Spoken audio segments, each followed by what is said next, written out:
Social મીડિયાના WhatsApp દ્વારા બનાવટી ડિજિટલ ટ્રાફિક ચલણની એપીકે ફાઇલ મોકલી મોબાઈલ ફોન હેક કરી ઓનલાઈન રૂપિયા પડાવવાના ગુનામાં સંડોવાયેલ બે આરોપીઓને સુરત સાયબર પોલીસે કોલકાતા ખાતેથી ધરપકડ કરી છે.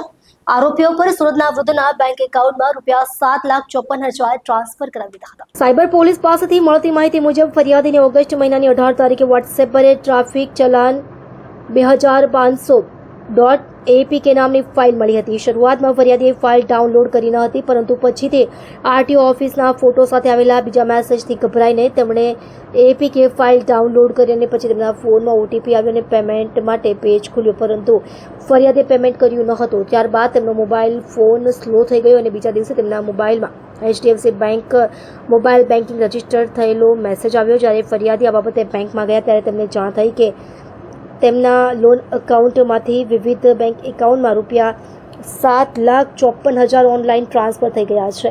આ પછી ફરિયાદીએ સાયબર ક્રાઇમ હેલ્પલાઇન નંબર 1930 પર ફરિયાદ નોંધાવી હતી.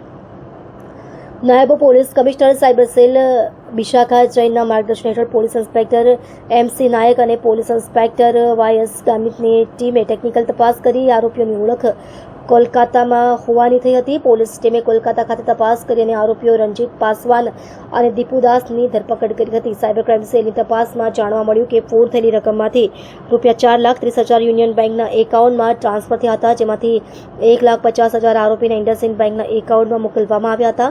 પોલીસે આ કેસમાં ₹1,28,000 જેટલી રકમ વિવિધ બેંક એકાઉન્ટમાં ફ્રીઝ પણ કરી છે. આરોપીને 2 દિવસના પોલીસ રિમાન્ડ પર લેવામાં આવ્યા છે અને આગળની વધુ તપાસ ચાલુ છે.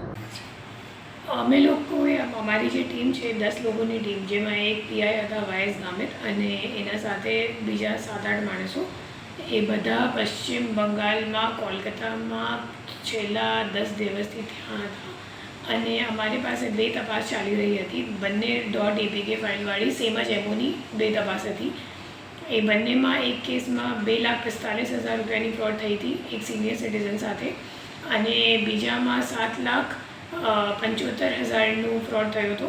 અને એમાં પણ જે ફરિયાદી છે એ સિનિયર સિટીઝન જ છે.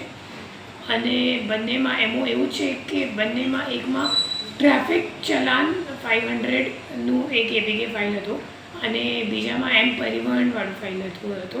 અને બંનેમાં તમે જ્યારે એપીકે ફાઇલમાં ક્લિક કરો, વોટ્સએપ ઉપર કોઈ અનનોન નંબરથી તમારી પાસે એક એપીકે ફાઇલ આવશે, પછી તમે જો એમાં ક્લિક કરો તો ફરિયાદીને એમ લાગ્યું કે મારો ચલાન કદાચ પેન્ડિંગ છે ₹500 ભરવાનું, એટલે એમાં ક્લિક કર્યું તો એપીકે ફાઇલ ડાઉનલોડ થઈ ગઈ પછી અલાઉ કરીને એને પરમિશન પણ આપી દીધી. આ પરમિશન આપવાથી શું થયું કે આખું ફોન હેક થઈ ગયું.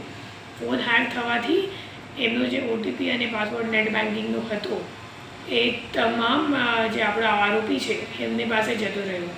અને પછી અમે લોકો જે 2 આરોપીને ટોટલ અમે લોકો 4 આરોપીઓને લઈને આવી રહ્યા છીએ કોલકાતાથી.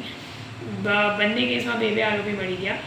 બંને અકાઉન્ટ હોલ્ડરો છે અને અકાઉન્ટ હોલ્ડરની સિવાય એ લોકો વિથડ્રો કરીને પણ પૈસા ઉપાડેલા છે એવા જ છે. અને જે અત્યાર સુધી જે ખબર અમે લોકોને પડ્યું છે તપાસમાં, એમાં એવું છે કે જામતારા ગેંગ મોટા ભાગે ઇન્વોલ્વ છે. અને એમાં તમારા એ લોકો એપીકે ફાઇલ બધું બનાવીને પછી સર્ક્યુલેટ કરે છે અને ઘણા વિક્ટિમોને ત્યાં ટાર્ગેટ કરે છે. મોટાભાગે સિનિયર સિટીઝન્સને ટાર્ગેટ કરે છે. તો મારી બધા લોકોને અપીલ છે કે તમે કોઈ પણ અજાણ્ય નંબરથી, કોઈ પણ અનનોન નંબરથી અગર તમારા વોટ્સએપ ઉપર કે કોઈ પણ બીજા SMS ઉપર અગર કોઈ પણ લિંક આવે એમાં ક્લિક નથી કરતા, કોઈ પણ વસ્તુ ડાઉનલોડ નહીં કરતા.